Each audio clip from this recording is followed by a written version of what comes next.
told you, and like I've told you from the beginning, I have full confidence in our way of playing. Full confidence in myself as the play caller, in the way that we teach, and the way that we scheme. Full confidence in that. We got to bring this group together and do it consistently, okay? And that's where it's at. So you can stop asking that question, okay? I'm going to be calling the defenses, okay? So we're clear. Your job, because you deserve to be gone. This man does not deserve to be the head coach for the Los Angeles Chargers. I've been on the record saying this since he blew a 27-0 lead in the playoffs against the Jacksonville Jaguars. They were up 27-0, 27-7 at halftime, and lost the game 31-30. I made the proclamation at that time, Shannon. They should have made him fly home on commercial. They shouldn't even allowed him on the team plan. He should have been fired. I hate to say this because you don't ever want to call for somebody's job. But they should fire him they should make history. They should fire him at halftime. They should just, hey, we got an Uber X carpool outside, and we'll send you on your way. Because right now, I've never seen a team come out this close. For decades, this Chargers team and entire organization is defined by their success on the football field. The Chargers are the butt of jokes around the agony, heartache, and disappointment. It's embarrassing and hard to be a Chargers fan right now. We've had so many opportunities over the years to win something with this organization.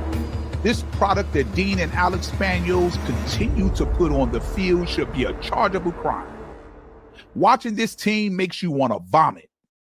And if you care anything about these fans that spend their hard-earned money as season ticket holders who travel and spend thousands on planes and hotels and rental cars, tickets to get into that stadium, the money they spend on food and beverages, and risk getting into fights from rival team fans that's in the stadium. If you care, which you probably don't, why don't you sell the team to an ownership that will invest in their franchise and invest in their fan base like the fan base that invests in you guys? Well, as you can see, some of those highlights that I just let you guys see was from some of the podcasts I had earlier in the season. I've been saying this since Brandon Staley's second season that I knew he wasn't the coach for this team. And I came on here week after week and was trying to warn people. Everyone that knows me personally, my children, my family, my friends that I talk to daily, I've been consistent since year 2 of the Brandon Staley era, saying that this is not the right guy, this is not the right leader for this team. And I said, I'm not going to yell today. I'm not going to go off like I had been, because damn, man, I done said everything there is to say.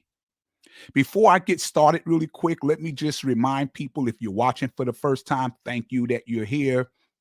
Please go to the page, Chargers, that's 3 words, Chargers Talk 4630.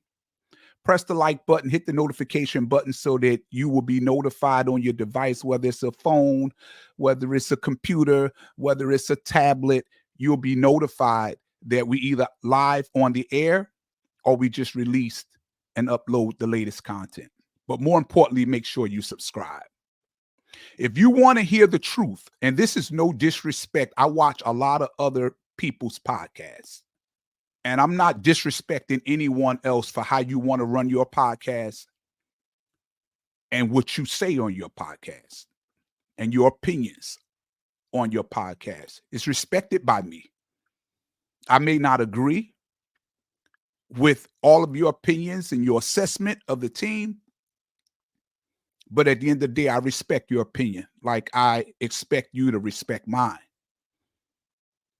I was on X last night, and we were going back and forth, and I mean, it was cool. Everybody was pretty much calm. Like, I was trying to warn you guys, look, I don't know everything.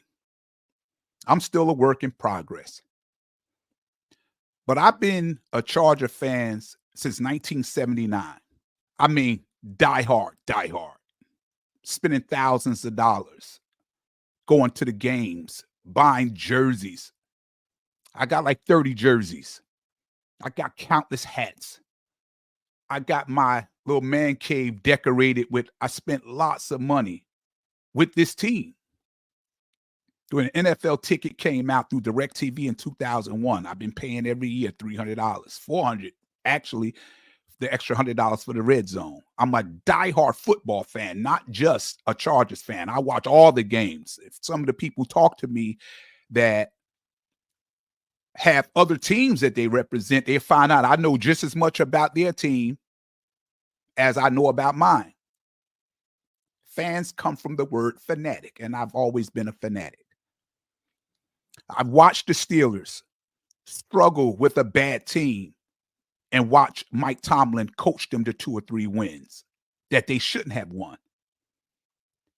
I watched Andy Reid get into the NFC East, winning the division constantly, maybe 10 years, going to the NFC title game, going to a Super Bowl. I seen him come over and move Alex Smith out after a year and bring in Pat Mahomes. And now all he does now is not just go to the AFC title game, but winning Super Bowls.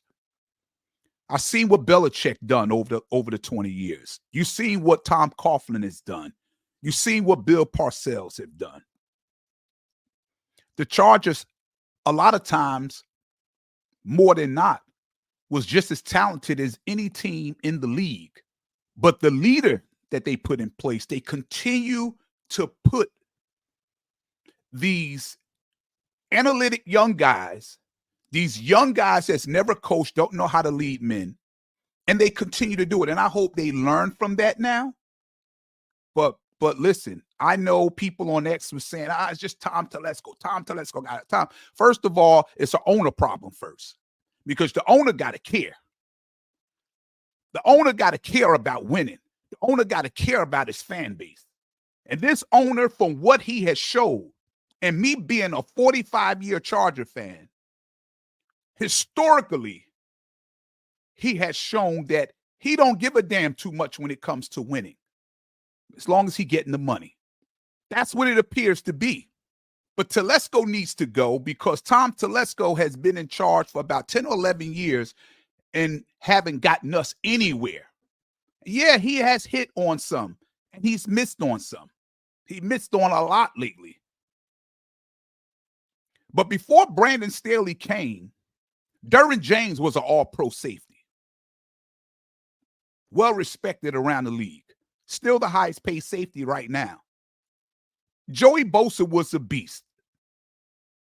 And I know people talk about him getting hurt and his commitment to wanting to be on the field, and everybody's upset about him sitting up in the stands, eating some Razor Brand. I don't give a fuck about that. I care about when you suit it up on game day, what do you do? Now, yes, he gets hurt a lot. But when he's healthy, like, injuries is part of this shit. Ain't nobody going to play a full season and not get hurt. It's a very violent, physical sport. People are going to get hurt, but you got to have depth. And we don't have depth. But when Bosa was playing, Bosa was one of the top pass rushers in the league if he was healthy right now. We know what Khalil Mack is. I feel so bad for Khalil Mack. Big guy, I apologize, man. I know you weren't expecting this here. Keenan Allen is everything that exemplifies consistency.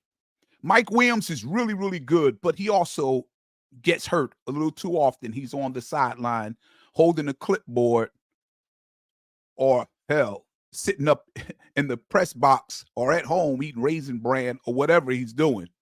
But this general manager had been a massive failure.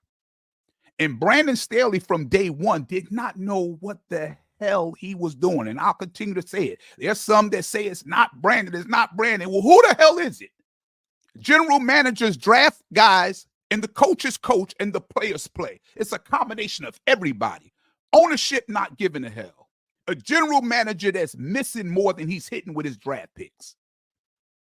Failing to build any type of strong foundation so this team can compete.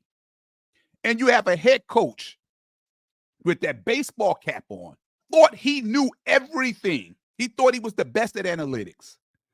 Remember those conversations that he used to have where he pounded his chest with arrogance? And they asked him, why you keep going for it on fourth down? You went for it 4 times on fourth down. And what he used to tell you in his first year, I got a gangster for a quarterback. I'll go for it on any fourth down. Nobody could stop us. Yeah, that's what he did. Those are things that he said. Year 2. Yeah, we're doing really good. We got one of the best quarterbacks in the league. He had one of the strongest arms, his will and his determination. We're going to make sure that we build around Justin Herbert. Now that we built the offense, now we're going to take Derwin James and we're going to build around Derwin James. And everybody got excited. Everybody was, oh, we're going to have a monster team. Oh, we going to the Super Bowl because you believed in Brandon Staley. Fake news for fans who have a passion and is thirsty for a championship. That's what he did. Like a politician. And what did he build around Derwin James? Did Derwin James forget how to play football? Did he forget how to tackle? Remember at one time, it don't matter what team you was going up against, you could put Derwin on the tight end and Derwin would shut him down. That's how he became all pro. Derwin was great at stopping the run. He helped out the pass rush. Derwin was doing it all. Don't you think he's regressed since Brandon Staley being? Sometimes it's not just about the players. We've seen these guys play at a high level already. We've seen Bosa with double-digit sacks every year, winning Defensive Rookie of the Year. We've seen Derwin all-pro. We've seen all of these guys play at an all-pro level. And what happened when Brandon Staley? It's about the schemes. He has no idea what he's doing. This team is never prepared. This team is undisciplined. And this team is not playing for him anymore. I knew it was going to get to this point, but I tried to tell you guys all the time, and you guys was just buying it. You were sucking it all up. Brandon Staley is garbage. What needs to happen to Brandon Staley? Go fire his ass. You got to get him out of here. Because you're losing everything. At what point does it dawn on you that maybe it's you, not them? Boat City Podcast. Shout out to Boat City Podcast. They said something that made sense to me because I've been calling for his job since that loss to the Jaguars in the playoffs where we were up 27-0. I've been calling for his job ever since. And everybody kept saying, hold on, Stacey, give him a chance. Give him a chance. Give him a chance. Give him a chance. You know, he's going to turn it around. And I'm like, nah, I've seen this book. I've read this book and I've seen this movie so many times. The charging is about to take place. People were saying last night, oh man, are they trying to charge her? Are they tanking? Well, what the hell we've been doing since week 1, since the season started? Did we started tanking since week 1? Week 2? We've been charging for a long time. For a long time. That shit last night, that shit show was embarrassing as hell. I'm embarrassed to be a Charger fan right now, and you should be embarrassed to be a Charger fan too. That was horrendous. I finally, after maybe 5 minutes into the third quarter, I said, I can't look at it no more. It pained me to see Khalil Mack out there. Listen, let me say this, Justin Herbert. If I was an advisor of yours, or in your camp, I could look right in the camera now and tell you, I think the world of you as a quarterback.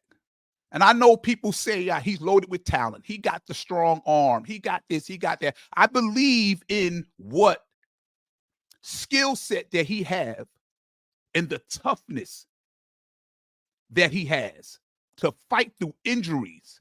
Let me just say this. You guys have the power. Not Dean Spanos. Not Alex Spanos. You guys have the power. If I were you, I would go with my agent or manager or whatever and sit down with Dean and Alex Spanos and say, listen, I want to freaking win. Thank you. You guys drafted me here. This was my childhood dream to play for the Chargers. You brought me here. You paid me very well. But damn it, I want to win. I want to win. In the end of the day, I want to be mentioned with the Tom Brady's and the Peyton Mannings. I want to be mentioned with the Pat Mahomes. I want Super Bowl rings. And I'll commit 100% to this team. But I need you to tell me, are you going to keep the team or are you going to sell the team first? Okay, if you're going to sell the team, Go ahead and do what you got to do, and I'll deal with the next owners that come in. But if you're going to keep the team, Dean Spanos, this is what I need you to do. I need you to show me and tell me what's your vision moving forward. Because I seen how bad the Denver Broncos looked last year. I seen how horrible Russell Wilson looked last year. I seen how offensive linemen and defensive line was jumping up in his face and yelling and screaming. He looked pitiful. And what we all said, he's done, he's done, he's done. They gave up, they draft capital, they bring Sean Payton in. I wanted Sean Payton, but hey, listen, I didn't want to give up the whole draft capital. But they started out 0-5. And it looked like more the same like it was last year. But Sean Payton is slowly righting the ship. Russell is starting to look competent again.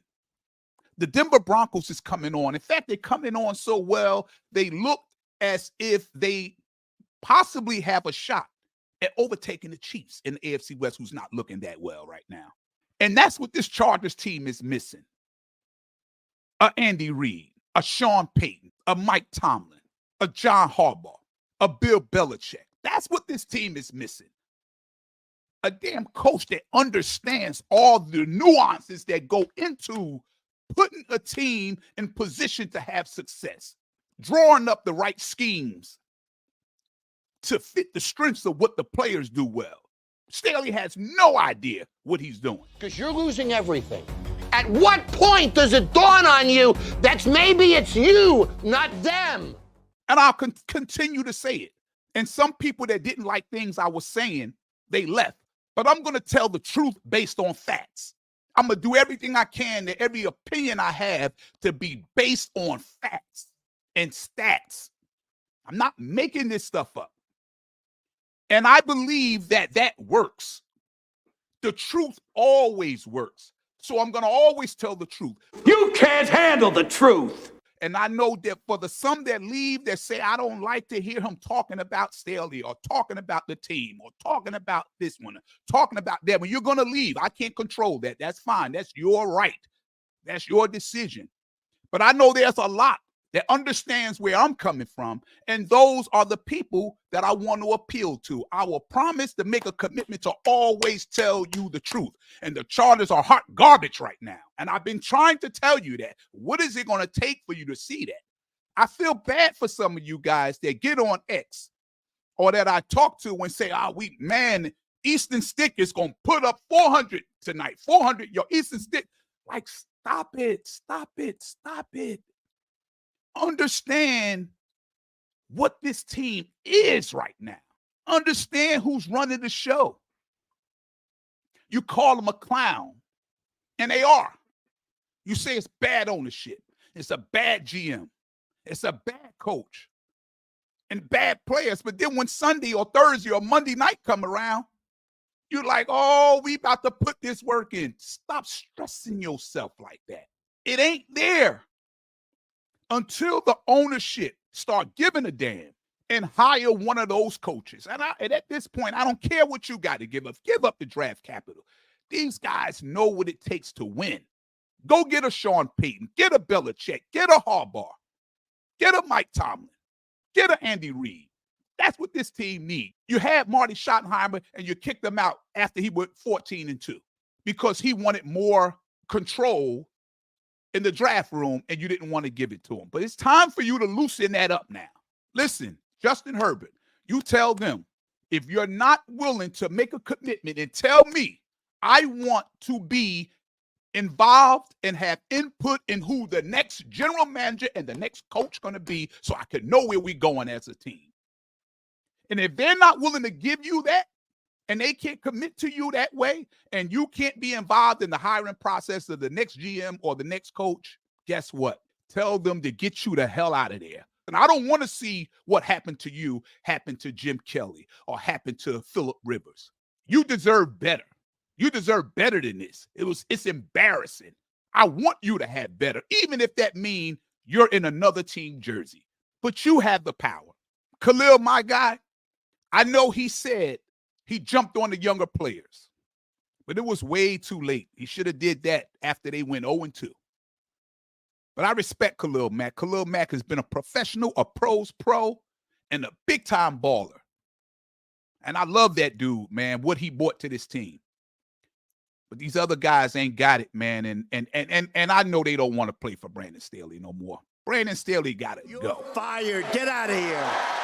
He got to go. This guy has no freaking clue. I've never seen a clueless head coach like that. This team is getting blown out. Look like they scoring 100 points, and he's standing there with his playbook. I mean, come on, man. Come on. And then you go up at the press conference after the game and say you still believe in your coaching ability, you believe in your schemes, and you believe, despite of admitting the team wasn't prepared to play, they didn't show up, and then turn around in the same breath and say, but you deserve to be back. Here's what I say. You're fired. Get out of here. Get him out of here. Get him out of here. But something that I jumped over about, I told you I watched Boat City podcasts, and I was watching them last night. And one of the gentlemen said, I'll be upset if Brandon Staley gets fired now. And I'm like, he got to go. He got to go. But his thing was, let him deal with this mess that he created.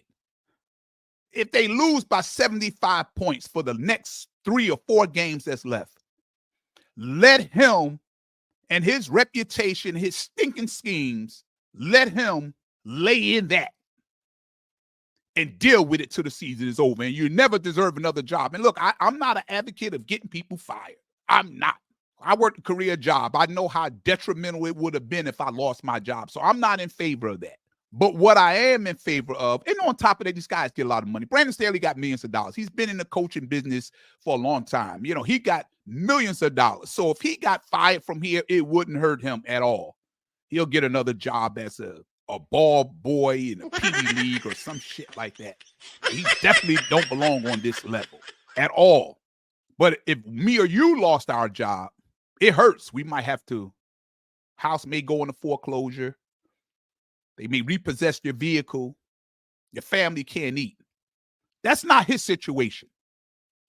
It's a production-based business. You produce or you're gone. That's it. Staley, get out of here. Go fire his ass. Get him out. These clowns have to go. Dean and Alex, Tom Telesco, Brandon Staley, shame on y'all for putting this kind of product on the field. Shame on you. You're fired. Get out of here. I'm done. Shout out to Boat City Podcast. I got to deal with this mess. Thought we had a Super Bowl caliber team, but we were wrong about Tom Telesco and definitely wrong about Brandon Staley. I never liked the hire in the first place, but he got to go. And Kellen Moore, you're another one. You run another draw play up the middle with Austin Eckler on first and second down. Like you, I see you were the problem because Dak Prescott looked like the MVP of the year right now. I don't know what it is. I don't know if we need to take the team to see a voodoo doctor to reverse the luck, but I know it starts with firing Tom Telesco and firing Brandon Staley, and the owners either sell the team or make a new commitment to just winning, man. That's all we want. That's all we freaking ask for is just to win. That's all we ask for. I'm done. Thank you guys for tuning into this podcast. Remember, share this with somebody that may have never seen it before. You know, I was putting a clip up last night on the page, letting people see this is what I had been constantly saying. You've seen everything coming into fruition. Last week, Sunday, and last night. 2 games that you want to forget if you're Charger fans. Shout out to Boat City Podcast. Keep him there. Let him deal with it. Let him stand there and look stupid with that oversized baseball cap on, and let him have to answer the tough questions. I give you one thing, Brandon Staley. You stick to your guns because you sit up there with a straight face and say you believe in you and believe in your schemes, you believe in your defense, you believe in your play call, you believe in the players that's in that locker room, and like, come on with the bullshit, man. My God. I said I wasn't going to get all worked up, but I mean, I can't help it, man. It's ridiculous. It was tough watching that last night. If you love the Chargers, it was tough watching Sunday's game against Denver, and oh my God, It was like a nightmare. You kept pinching yourself, hoping you wake up and it's a bad dream. But no, it's the Chargers, man. You know, we need new direction. We need new direction, people. We really do. Just Herbert, stay home and rest up. Don't even come out there on the field no more. I mean, just stay home, rest up. And I would suggest you go to the team, recognize the power that you have, that a lot of the other big-time players have, like Lamar Jackson. He pushed it. He went to ownership. I'm out of here. You're going to give me what I want or I'm out of here. Justin, you have that same power. You tell them. If they're not going to commit to winning, if they're not going to give you input on the next coach and the next GM, tell them to get you the freak out of there. This is Stacey Mallory. Thank y'all for watching the show. I'll see you on the next podcast.